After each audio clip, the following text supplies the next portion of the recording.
کچھ باتیں بہت گہری ہوتی ہیں، ان میں یہ خاصیت ہوتی کہ ان میں ڈوبا جا سکتا۔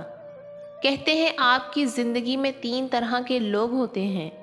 ایک وہ جن کے ساتھ آپ نے اتنا لمبا عرصہ گزارا، ان کے بالوں کو رات کی سیاہی سے لے کر دن کے اجالے کی سفیدی میں بدلتے دیکھا،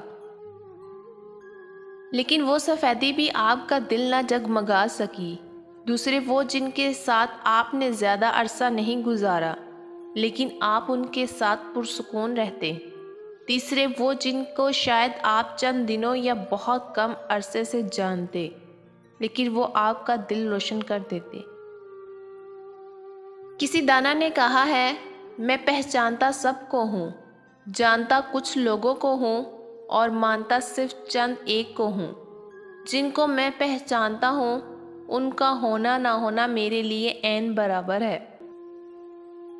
جن لوگوں کو میں جانتا ہوں ان لوگوں کے ہونے یا نہ ہونے سے مجھے فرق پڑتا، اور جن لوگوں کو میں مانتا ہوں ان کی غیر موجودگی براہ راست میرے سانس لینے پہ اثر انداز ہوتی ہے۔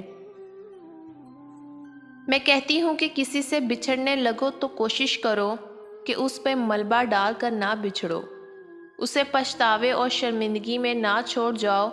اسے مت گنواؤ کہ اس نے آپ کے ساتھ کیا کیا زیادتیاں کی، کہاں کہاں آپ کا دل دکھایا، اور کون کون سی بات ضبط کی آپ نے اپنے رشتے کے لیے۔ ممکن ہو تو اسے مکمل آزاد کر دو تاکہ وہ بچھڑ کر جی سکے۔ بچھڑنے والے کو تنہائی کے ساتھ ساتھ ضمیر سے بھی نہ لڑنا پڑ جائے۔ تھوڑا سا ظرف دکھائیں اور سامنے والے پر سے ملبہ ہٹا دیں۔ یہ آپ کا اس شخص پر پہلا اور آخری احسان ہوگا۔ اچھے انسان کی سب سے پہلی اور سب سے آخری نشانی یہ ہے کہ وہ ان لوگوں کی بھی عزت کرتا ہے جن سے اسے کسی قسم کے فائدے یا مفاد کی توقع نہیں ہوتی۔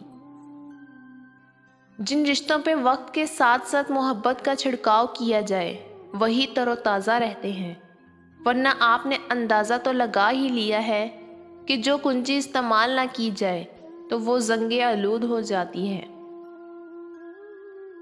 اگر عورت چاہتی ہے کہ مرد بھی اس کو ویسے ہی یاد کرے جیسے وہ کرتی ہے، تو کبھی کبھی مرد کو نظر انداز بھی کرو۔